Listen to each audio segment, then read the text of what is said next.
যুদ্ধে যাবে, প্রস্তুত হচ্ছে, রেডি হচ্ছে। মা ফাতেমা সবকিছু প্রস্তুত করে দেওয়ার পরে তার স্বামীর কাছে একটা জামা চাইলেন, একটা কাপড় চাইলেন। স্বামী গো, আমার একটা জামার প্রয়োজন, একটা কাপড়ের প্রয়োজন। আপনি যদি আমার একটা জামা আনেন আসার সময়, ফেরার সময়, তাহলে আমি বড় খুশি হব। এই কথা শোনার পরে হযরতে আলী তার মনটা একটু খারাপ হয়ে গেল। হযরতে আলী মনটা কেন খারাপ হলো? তিনি জামা দেবেন না, কাপড় দেবেন না এই কারণে না, তিনি চিন্তা করছেন আমি তো যুদ্ধে যাচ্ছি, আর নবী নন্দিনী ফাতেমা, আমি এই বিয়ে করার পরে তেমন কিছু দিতে পারিনি, আর যে জামা চেয়েছে আমি যদি না দিতে পারি তাহলে বড় কষ্ট পাবে। এই কারণে হযরতে আলীর মনটা খারাপ, তিনি মন খারাপ করে যুদ্ধে চলে যায়। আর এই ঘটনাটা ইমাম হাসান ইমাম হুসাইন দুজন দেখে নেওয়ার পরে ছুটে ছুটে নবীর দরবারে পৌঁছে যায়। আর জিজ্ঞেস করে তোমার আব্বা আর তোমার আব্বু আম্মু কি করছিল? যখন জিজ্ঞেস করে তখন আমার দয়ার নবীকে ইমাম হাসান ইমাম হুসাইন বলে, নানা জান, আজকে আমার আব্বা মনটা খারাপ করে যুদ্ধে গিয়েছে। কেন? আমার মা আমার আম্মু একটা জামা চেয়েছে, একটা কাপড় চেয়েছে, এই কারণে আমার আব্বার মনটা খারাপ ছিল যুদ্ধে যাওয়ার সময়। এই কথা শোনার পরে দয়ার নবী দো জাহানের বাদশাহ হুজুর আকরাম সাল্লাল্লাহু আলাইহি ওয়াসাল্লাম তিনি বড় কষ্ট পায়, তিনি কেঁদে ফেলে, হাউ হাউ করে কাঁদে। কেন? তিনি তো নবী নন্দিনী, নবীর বেটি, তার জন্য তিনি স্বামীর কাছে জামা চেয়েছেন, স্বামী কষ্ট পেয়েছেন, এই কারণে দয়ার নবী কেন কাঁদে? মন দিয়ে শুনতে হবে এই স্বামীকে আল্লাহ কি মর্যাদা, কি ইজ্জত দিয়েছে। এই মা ফাতেমার ঘটনা থেকে আমার মা বোনেদের শিক্ষা নেওয়া দরকার। কবি ছন্দের মাধ্যমে লিখছে, দেখুন, স্বামীর মনে মা বোনেরা ব্যথা দিও না, আমার নবীর ঘোষণা ঘটনা শোনো মা ফাতেমার, ঘটনা শোনো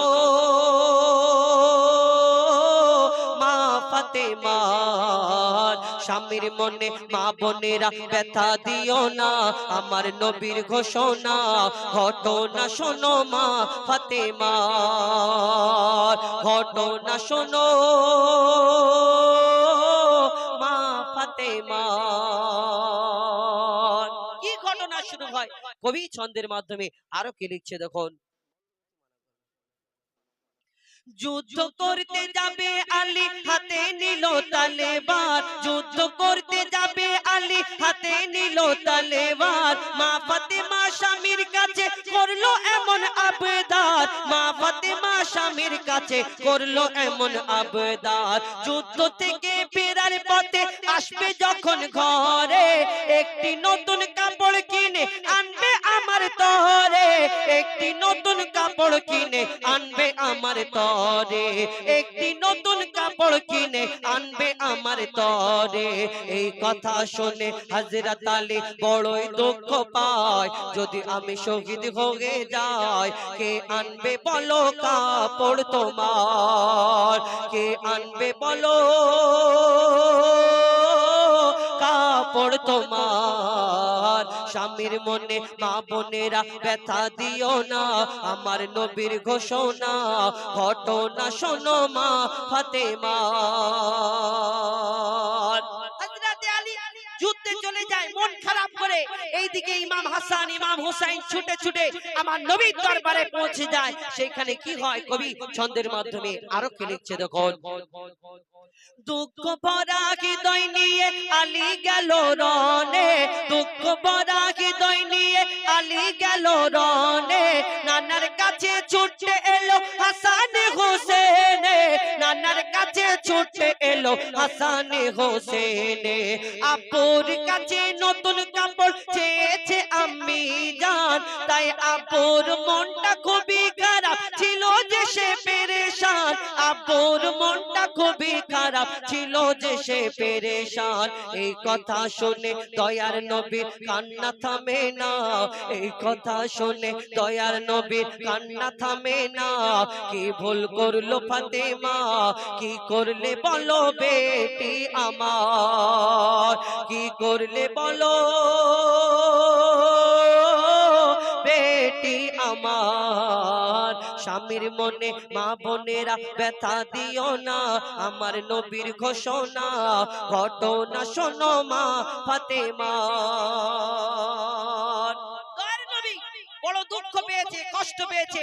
এইদিকে হযরত আলী যুদ্ধে চলে যায়, মা ফাতেমা নিজের কাজেতে ব্যস্ত, নিজের বাড়িতে।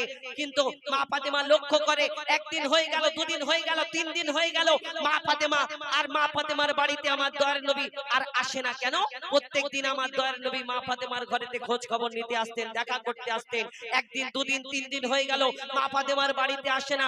দয়ার নবী যখন আসে না, মা ফাতেমা বড় চিন্তা করে আমার আব্বার শরীর খারাপ হলো নাকি। তখন মা ফাতেমা ছুটে ছুটে নবীর দরবারে পৌঁছে যায়। পৌঁছে যাবার পরে তিনি তো বুঝতে পারেনি ব্যাপারটা। মা ফাতেমা যখন নবীর দরবারে পৌঁছে যাবার পরে আমার দয়ার নবী অন্যদিকে তাকিয়ে যায়, ওই অন্যদিকে তাকায়, মা ফাতেমার দিকে ফিরেও তাকায় না। কেন? কি ঘটনা হয়েছিল? কবি ছন্দের মাধ্যমে আরো কি লিখছে দেখুন। যার মুখ না দেখে ঘুমাতো না দয়ার নবীজি আমার, যার মুখ না দেখে ঘুমাতো না দয়ার নবীজি আমার, রাতের পরে রাত কেটে যায় মুখ দেখে না ফাতেমার, রাতের পরে রাত কেটে যায় মুখ দেখে না ফাতেমার, রাতের পরে রাত কেটে যায় মুখ দেখে না ফাতেমার। মা ফাতেমা ছুটে এলো আব্বা জানের কাছে, তবু বেটির মুখ দেখে না, পিছন ফিরে আছে, তবু বেটির মুখ দেখে না, পেছন ফিরে আছে। বলছে নবী ও গো বেটি বাড়ি চলে যাও, আগে স্বামীর কাছে ক্ষমা চাও। বলছে নবী ও গো বেটি বাড়ি চলে যাও, আগে স্বামীর কাছে ক্ষমা চাও, তবে করবে ক্ষমা আল্লাহ আমার। কে বলছে? আমার দয়ার নবী মা ফাতেমা, জানাকে জান্নাতের রানী বলা হয়, মা ফাতেমাকে দয়ার নবী এই কথা বলে, আগে বাড়ি চলে যাও, তোমার স্বামী যতক্ষণ না ক্ষমা করবে তুমি আমার কাছে আসবে না। মা ফাতেমা ছুটে ছুটে নিজের ঘরের দিকে যায়, কাঁদতে থাকে। দরজা বন্ধ করে তিনি চিন্তা করে, আমার স্বামী কখন ফিরবে, আর আমার স্বামী আসার পরে পা দুটোকে জড়িয়ে ধরে ক্ষমা যতক্ষণ না চাইবো আমার মনটা শান্তি হবে না। মা ফাতেমা ছুটে ছুটে নিজের ঘরে পৌঁছে যায়, আর গিয়ে দরজা বন্ধ করে শুধু কাঁদতে থাকে। হযরতে আলী আসা অপেক্ষা করে, আর আসার পরে যখন পা দুটোকে জড়িয়ে ধরে ক্ষমা চাওয়ার পরে যখন হযরতে আলীকে সব বলে, তখন হযরতে আলী সব বুঝতে পারে, আমি তো এই কারণে কষ্ট পাইনি। তখন হযরতে আলী কি করে, সেই মা ফাতেমা, ইমাম হাসান, ইমাম হুসাইনকে নিয়ে নবীর দরবারে পৌঁছে যায় সঙ্গে সঙ্গে। তারপরে সেদিন দয়ার নবী কি বলেছিলেন, এই হযরতে আলী মা ফাতেমাকে কবি ছন্দের মাধ্যমে আরো কি লিখছে দেখুন। বলছে নবী আল আরাবি শোনো বেটি ফাতেমা, বলছে নবী আল আরাবি শোনো বেটি ফাতেমা, আলী যদি আজ তোমাকে না করি তো ক্ষমা, আলী যদি আজ তোমাকে না করি তো ক্ষমা। এখন ডিজিটাল যুগ, নারীরা ওই সমান সমান অধিকার চায়। জিন্স প্যান্ট পরছে ওরা, কেন আমি পরবো না?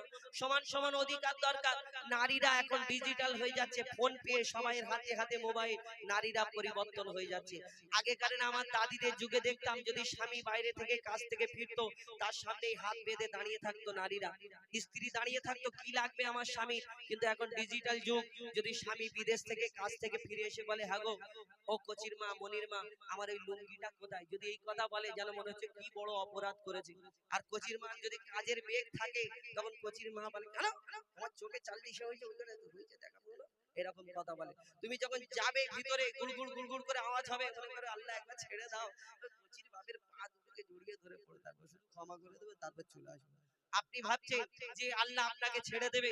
এই দুনিয়াতে স্বামীর উপরে জোর গলায় কথা বলে, এই দুনিয়াতে আল্লাহ বলছো নারী তো আমার পরে যদি কারোকে সিজদা করার হুকুম দিতাম, তোমার স্বামীর কদমে সিজদা করার হুকুম দিতাম, আর তুমি সেই নারীকে জোরে, সেই স্বামীকে জোরে জোরে কথা বলো, গালাগালি করো, আর বাপের বাড়ি ফোন করে বলো যে আমার এই গরিব মানুষ এরকম ছোট লোকের ঘরে বিয়ে দিয়েছে, বদনাম করো স্বামীর। তো শেষ কথায় দয়ার নবী উম্মাতে শিক্ষার জন্য সেদিন মা ফাতেমাকে কি বলেছিলেন, শেষ কথায় লিখছে দেখো।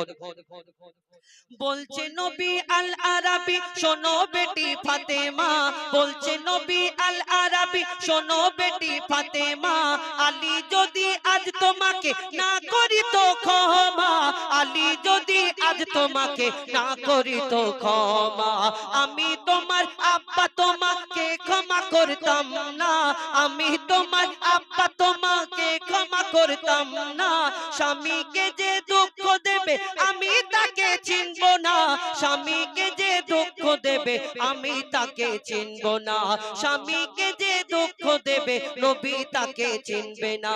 কেমন শিক্ষা দিয়ে গেল নবী দো জাহান, শুনে রাখ মঈদুল ইসলাম ভুল ছিল না মা ফাতেমা, ভুল ছিল না